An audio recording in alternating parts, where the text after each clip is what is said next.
To hear the entire show and many others, visit www.PureMomentumNetwork. It used to be that when chat rooms first came out in AOL, and we text everybody and we use chat in Facebook, and on Twitter is chat, and people were at first misinterpreting the tone of what the other person on the other end of that chat was saying, because we weren't physically in front of each other, because we couldn't hear each other. We were just on a computer screen, and all of a sudden these words would come up.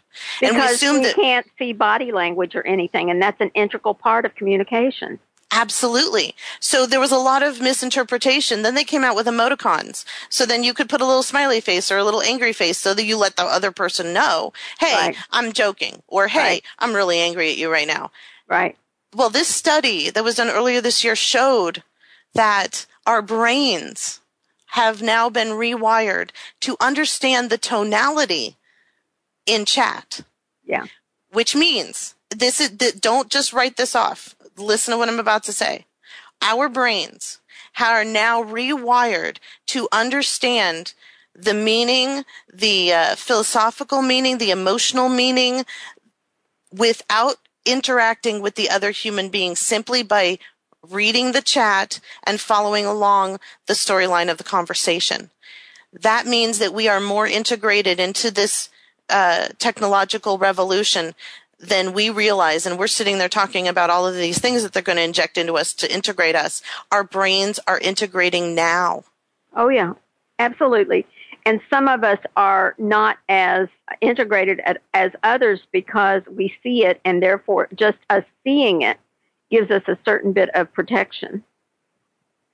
That is true. The baby boomer generation, for the most part, doesn't see any merit as the millennials do in social media. It doesn't make any sense.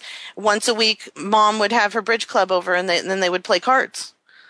And they have washing and Tupperware parties. I remember Tupperware parties. I never went to them, but I remember them happening. we got lots of Tupperware from that. Yeah. And then it used to be that, with my generation, we just went outside and played. Oh, and yeah. Our parents weren't even outside, by the way. Nobody was outside.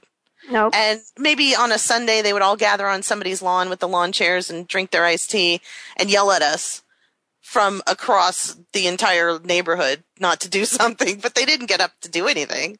Right. Now, nobody's outside. No, I know. But why aren't they outside? See, here's an interesting psychological effect of the technology on the generations. Generation Xers went outside and played. And yes, we had Adam Walsh, and we had, what was that guy? Geen, or can't remember his first name. Lots of scary stuff. I remember it was a big trend to wear a sweatshirt with your name on it, or a T-shirt with your name on it. And then all of a sudden, one kid got taken and murdered because he was wearing a T-shirt with his name on it. So everybody went and made pillows with those T-shirts. Nobody was allowed to wear a T-shirt with your name on it anymore. Right. And the DARE program came out, and everybody got their face and all their information into the computer system, the early computer system at the time. But the Generation Xers started to go inside because Nintendo 64 came out. Right. In 1985. It was done on purpose. It changed, to suck people into the virtual world rather than being in a real life experience. But what it did is it created the temperament for social media, because with me as a Generation Xer, I was able to play outside and interact with other children and learn from interacting with other people. These late Generation Xers and millennials never had that. So they are supplementing that lost communication that they have with their friends and just people in general on social media. That is why social media has become so big, because we've got an entire generation of people right now who don't have any social skills because their parents didn't let them play outside. They didn't see the merit. The world's a scary place. Hey, when I was a kid, one kid got taken and they only found his head. They never found his body. Yeah. Yeah. And so you can't go outside. You can't talk to strangers. You can't do anything. Here, do it on this device. At least you're at home. I know you're safe. But what that causes psychologically is there's a generation of people who don't have that interpersonal skill. And so they are supplementing it. They're substituting it with social media. And there's a lot more to that as well, because when children are outside, they are connecting with the earth, who is our mama. And when you are outside and you're around the grass and the trees and the bushes and the flowers and all of that, that is like your family. It's your relative. It's part of organic life, and that's absolutely necessary. And when you pull somebody inside and they never go out and stand on the earth, and they never go out and are around brushing against bushes and trees and whatnot, they don't understand that they're part of that. They are not part of this technology. They are not a machine. And I'm telling you, I've done whole shows on this, but we absolutely must get back to our place in nature. We must. If not, humanity is going away. What we know as humanity today is not going to exist. And I really mean that. I'm not just saying it, and just fluffing it off. I absolutely know what I'm saying, and I mean what I'm saying. I've done whole shows on this, on transhumanism. Transhumanism is not just, like you said before, the bionic man. It is getting us to give up our humanity for something else, and that something else is the virtual world. It is not real life experience. We recently saw Second Life come into its own and then kind of flop. And people say, oh, well, it's a caricature of itself now. But it's significant because millions of people went online who didn't have that social interaction when they were children, didn't learn these skills, and created an entire world for themselves where people had jobs, and still do. It's not dead. But, I know. They have dogs and babies and families. And marry. Yep. There was a story out of the BBC a couple of years ago. Michio Kaku did the narration for this. And this woman and this man met from two different countries on Second Life, had a full relationship, and decided that they actually wanted to get married. So they met for the first time and got married. And they've been married ever since. And she has a job, a business that she has on Second Life, and she makes 6 figures. And so wow.